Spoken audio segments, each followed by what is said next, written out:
Here we go. Today on the Poachers Pickleball podcast, we are all about the number one. We won't talk about anything unless it relates to the number one, or is it, we can basically make it sound like it relates to the number one, unless it's 57. We will talk about the number 57 as well. So here we go. Spencer, are you ready? I'm ready. Let's do it. Okay, let's do this. This was an interesting weekend, crazy in a couple regards. Um, but the number one, how it relates here, the number one mixed team, which is Annalie Waters and Ben Johns, took gold. The number one men's team, which is Ben Johns and Gabe Tardio, took number one. Took number one, took gold. Annalie Waters, number one in singles, took gold. And then Christian Alshon, I think he was like the fifth or sixth seed. I don't actually know. Not number one, but he did take gold in singles, and I think it's his third for the. I've already ruined my number one thing here. He it's his third for the year in singles. But how it relates to number 57 is what we were all excited for in the round of 64. Everyone was calling this the best matchup of of all time in the round of 64. It was going to be Ben Johns and number 57 seed Chris Hayworth. It didn't happen. So, actually, I'm going to fold this into something real quick, okay? There's an article that came out. I can't remember who it was from. And I think people generally agree that Ben Johns is kind of the GOAT of pickleball as far as men. However, there was an article that compared him to Michael Jordan, and Whoa. I couldn't stomach it, Spencer, It's a because little much, yeah. because he seems like he hates pickleball. Like he hates playing in MLP. He gives up. He quits on his team when it's too dark in the facility. This is the problem. He quit. He couldn't make it. He said he was sick for Hmm. for that historic matchup, right? Of Chris Hayworth Sure. and Ben Yeah. Johns. He was sick. However, when he won the next day with Annalie Waters, they interviewed him and Annalie, and he was talking about how there's padel courts, the sport padel or whatever it's called, Yeah. padel, whatever. Kind of like a mix of pickleball and racquetball. He apparently loves playing that, and like any chance he can get to play it where there's courts, because there's not that many courts in the U.S. He talked about how, even though he was sick, he talked about how he was loving it. He went and played with his buddies and was just loving playing padel. So he couldn't play singles because he was too sick, but he was okay to go play a different sport that day. That doesn't add up. Yeah. So Nope. could you Don't like imagine? that. Can you imagine Jordan like saying, "I don't think I want to play in this playoff game. Like, I think I'll just go play." Actually, he would go play golf, but not at the expense of his game, right? No. So, so to No, call him, basketball is always first for him. yeah, it just bugs me because like he's so talented and such a great, pickleball IQ, and he's actually really athletic, but it's just annoying that he like I don't know, kind of cheats us out of him trying all the time. I don't know. Anyway, any thoughts on that of have him jumping out? Just basically, I'm not playing. And Yeah, I don't like that at all. I think that's bogus. and the sad thing Like, is, it's never going to happen again because Chris Hayworth, what took fourth in he went all the way to fourth place. So there's no way he's going to have that high of a seed again. He's never going to be that high. So you're never going to have like the chance to have such a great matchup like that. Anyway, pretty annoying. That's a little yeah, bit I of agree. controversy. I just don't think you can be Jordan of a sport if you don't like to play that sport. No, it sounds Right? a little Kawhi Leonard-esque to me. There you go. That's who he should be. Is the Kawhi Leonard of pickleball. Very good. For anyone who doesn't know basketball, that's gonna be a deep cut. But anyway, all right. So the other thing we're talking about with one, Spencer. If I told you before that in the women's doubles, now again, just the recap for people that are kind of new. Annalie Waters and Anna Bright are the number one team for women. Annalie Waters recently dumped Catherine Parento to get the number two player, Anna Bright, and so that they basically would never lose again. Everyone thought they were never going to lose again. People thought they weren't going to lose a game. Well, the next tournament they ended up losing to to oh my gosh, Georgia Johnson and Tyra Black, and in the quarterfinals, sorry, in the semifinals, and then Tyra Black and Georgia Johnson went on to win the gold. So what would you believe the percentage chances, and you might already know, or the percentage chances that the sixth seed was going to take a gold and beat not only the number one seed, but the number two seed on the way to gold? What are the chances? gonna guess it's not very high. You I'm might, gonna. it might be the theme here. It might be It 1%. might be. Is it really 1%? It That was a seems one. super low. They had a 1% chance of Wow. winning the gold. They've never won a gold before. So this is Jackie and Jade Oh, Kawamoto. They're okay. That twin makes sense. sisters. Twin sisters. They've never won before. They were the sixth seed. The thing that was kind of cool is they both went to school, I think, at Dayton, which was really close to the facility where they played in Cincinnati, technically Mason. Anyway, so they had a lot of like people rooting for them. Anyway, they had a 1% chance. They ended up beating Anna Bright and Annalie Waters in the semifinals. Then they had to play the previous gold champions, which again was Georgia Johnson, Tyra Black, and it was actually a pretty epic matchup. I was actually um, this was on Sunday, so I was watching football and turned over to start watching pickleball, and I saw that they were down 2 games to 0. And in the finals with doubles, you always play a best of 5. So all you've got to do is win more. So they were up. They won like the first two 11 to 8 and 11 to 6 or something like that. Speaking of Georgia Johnson and Tyra Black, so I thought it was over. I thought, oh, the Kawamotos, it's just over for them. That was Seems like nice. it. It was cool that you beat the number one seed, but sorry you're going to lose in the finals. Well, then I got back to football because I got to watch my Ravens. So just so you know, and I figured I'll just if something cool happens, I'll rewatch this match. I'm just telling the truth here, guys. That when football's on, I it's well, obviously I have to watch the Ravens anyway. So I go back and I look, and suddenly they're tied 2 games apiece. So the Kawamotos, and in fact, I think when I turned, it was like they were up they were up by 2 games. Sorry, so the Kawamotos were down by 2 games, and they were losing like 4-0. I think is when I turned it on, and I'm like, okay, this is over. Right? They all got to score like 7 more points, and it's over. Well, then I turned back, and all of a sudden they were tied, and it was two games apiece. But the Kawamotos were down like 4-0 again, and I'm like, okay, well, that was a nice run. Thanks for coming. Sorry, guys. And then I watched the end, and all of a sudden they somehow miraculously came back and won. So it was actually really There cool. you I go. did it. I ended up go up and rewatch the whole thing, and it was a pretty epic match. You know how I mean to come back from 2 games down, all the team's got to do is again the number two team in the world. All they got to do is put you away one more game, and they couldn't do it. And so, big shout out to the Kawamoto sisters for Pretty cool. the 1% chance. So it'll be I interesting like to that. see what happens to their 1%. seed. Um, it's funny because a lot of people think they're underrated, but I think they're one of those teams or one of those two of those players that get talked about as being underrated so much that they can't be underrated anymore. Does that make sense? Yeah, that Like, makes sense. the funny thing also that was interesting that my wife thought was funny was they kept on talking about how they've only ever played together like 32 times. So you would think like sisters, they'd be playing together like hundreds and hundreds of times. Kind of like J.W. Johnson and Georgia Johnson, brother sister combo play all the time. But they've only played together like 32 times, and it was kind of funny. So, with all that said, there was the other crazy thing that happened this weekend was the one player that got to use their normal pickleball paddle in the finals. So there was this huge Hmm. controversy that, well, I don't know how huge it was. It depends on who you ask. Georgia, or sorry, Tyra Black, right, the number two on the number two team. She tweeted right before the tournament, like, "Hey, I just found out I can't use my paddle." So September 1st, there was a deadline for the UPA to have paddles approved, and only like 80 paddles had been approved at the time. So there's a ton of people that were used you like the ton of people that use Proton that you always see them using Proton. Like actually that's the Kawamoto sisters and they can't use them because they're just not approved for play. And so there was this big issue where a ton of people are like, "Who? What am I going to play with?" One day you see them playing uh, with one paddle, the next day they're a different brand. Um, so everyone was kind of scrambling. People were having to go to the actual pro shop. There's Pickleball Central. They always set up like a temporary shop. They have to go buy paddles there instead of like their sponsored paddle people being there. So of the 16 people competing on Sunday, only one was using the paddle that they normally use. Everybody else was using a different paddle. So Wow.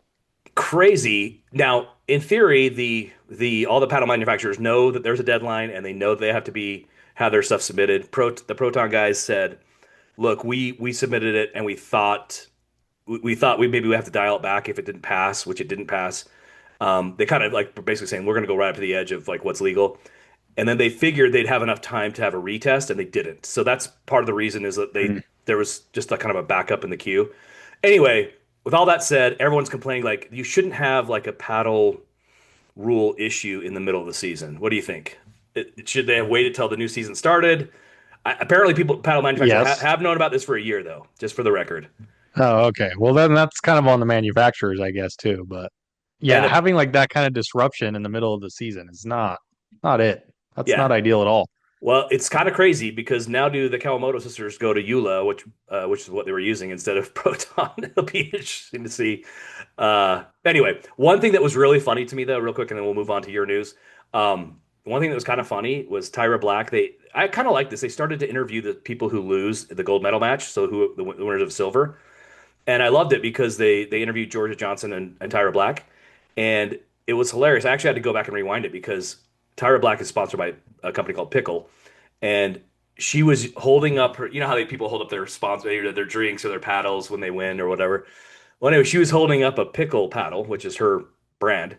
And the funny thing is, I'm like, she can't use that. So I went back and looked, and yeah, she wasn't using it during the actual game. But then when they interviewed Oh, her, she's holding okay. up her sponsor Pickle. So Huh. hey, Pickle, you guys are smart. Tyra Black, smart lady for making sure she gets the sponsorship there. So That's a good PR move right no, it there. was smart. It was cool. I loved it.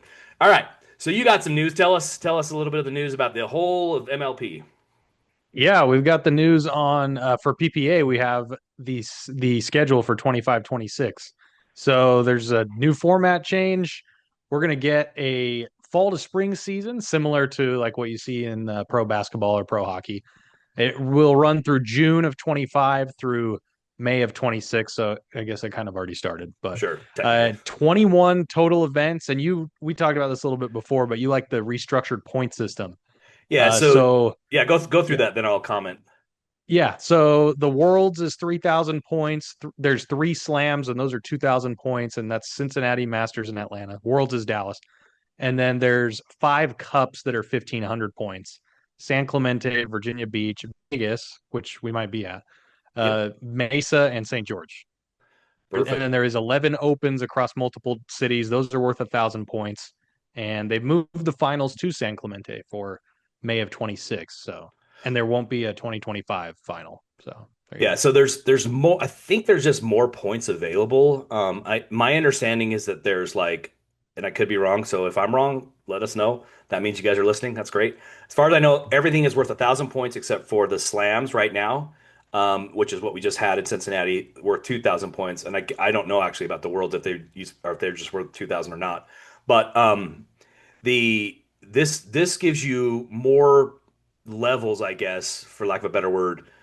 In other words, in theory, people are going to be competing harder in the worlds and slams and cups than in the opens. So I think it's good. I think it's interesting. I don't think it ultimately makes a huge difference. I think if you're competitive, you're competitive. But you might see. So, for example, somebody. I'll just tell you this: in St. George, Utah, where Spencer lives and where I'm close to, where we usually go watch them play. Usually that's an open. It's only worth 1,000 points, and sometimes people will take that off. Like they're like, "Ah, it's only 1,000 points. I'm just going to skip it." Maybe because of travel or whatever reasons, right? Like I think there was a couple times where Annalie Waters didn't come play or Ben Johnson didn't come play, and so people obviously want to see the stars. So I think it's cool. I mean, obviously it's not as cool for whatever the other cities are, only worth 1,000. But for us, St. George and Vegas, which are close to us, in theory, they're worth more points, and therefore potentially the stars will show up for it. Tell us a little bit. You mentioned I didn't know this, but St. George's venue is moving. Yeah, so interesting too. I just wanted to say that PPA will descend on Nashville for the first time. So that's kind of a neat little thing with the schedule. They've never been to Nashville. That's But actually a yeah, great city. Have you ever been there? It's a great city. I have been to Nashville. It was a long time ago, but I liked it.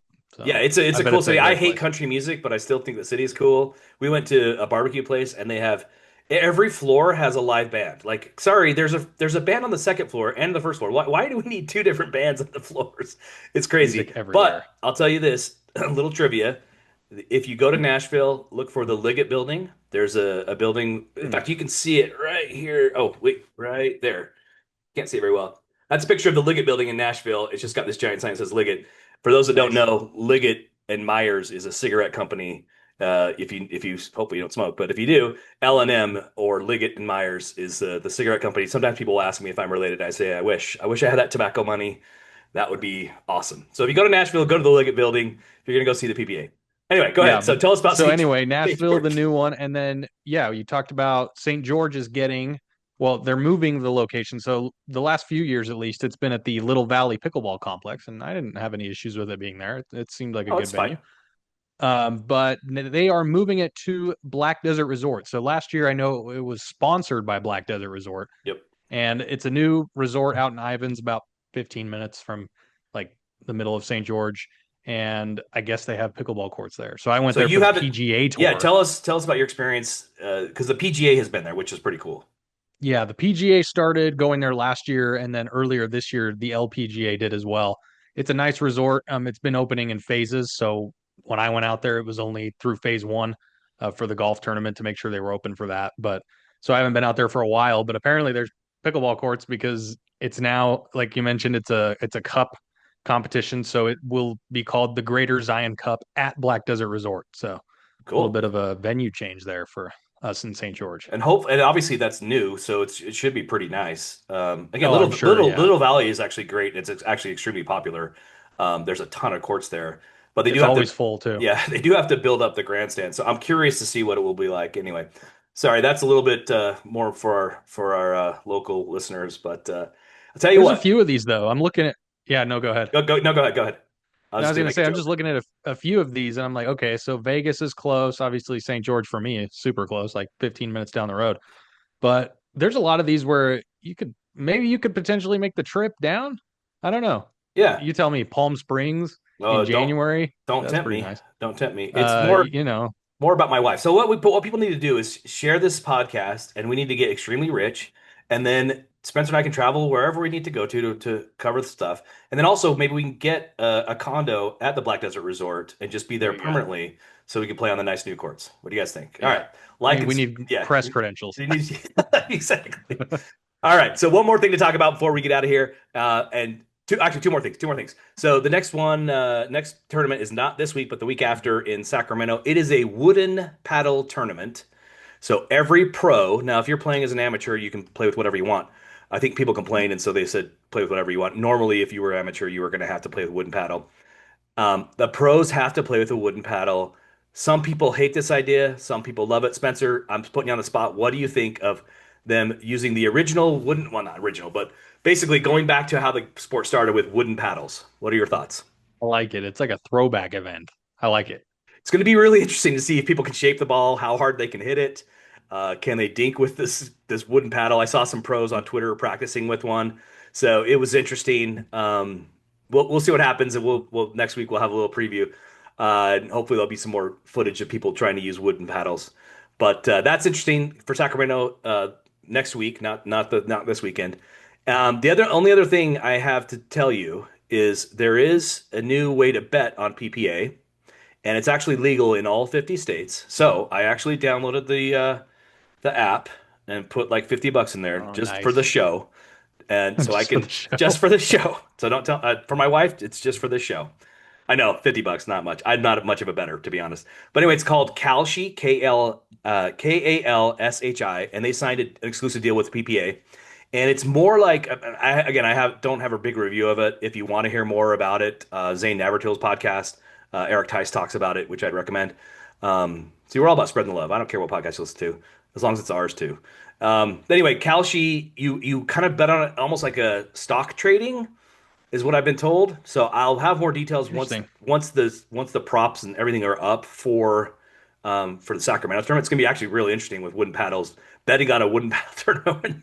It's gonna be crazy if they do it. Anyway, you can. It's kind of like I have somebody has like a 20% chance of winning. I don't know how it works. We'll get into it. But the point is, if you want to bet, Kalshi is the way to go. You can download the app and then put some money in there if you want. I don't know. Again, I'm not a huge bettor, but I'm not against it, and I think it does create interest in the game. And I think it's a big deal for the growth of the game, growth of the pro game, in my opinion. So, any thoughts on betting? Uh, yeah, I actually saw this news on Twitter, but I didn't really look too much into it. Hmm. It's very interesting. It's obviously, it's so weird how just maybe a decade or less than a decade ago, sports gambling was a no-no. Yeah, And now it's everywhere with every sport, and you can pretty much bet on anything. So yeah. it'll be interesting to see how it impacts. I don't really, yeah, know like the Kalshi platform, so I literally just you'll have downloaded to. it like right before the hour, right before we I was started gonna say recording. you'll So have to. You've got some money in there, so yeah, try it out and then let us know how it big money there, big goes. money. All right, well, we'll see who gets busted for betting on themselves and who's going to be the Oh yeah, Pete Rose of pickleball. Who knows? All right. Thanks everybody for watching and listening. Appreciate the support. Again, you got to support us so we can get the condos that we need and travel all over the place. Appreciate you guys listening. Like, share, tell your friends. Thanks to Deja Vega. These guys right here. By the way, they're from the UK, and betting in the UK is so common. It is everywhere. So it's kind of weird that it took so long for the States to get it. But anyway, thanks to Deja Vega for the yeah. music. If you like what you hear at the beginning and end of the show, check them out on Spotify. Fantastic band, great guys. And we'll catch you next time on the Poachers Pickleball podcast.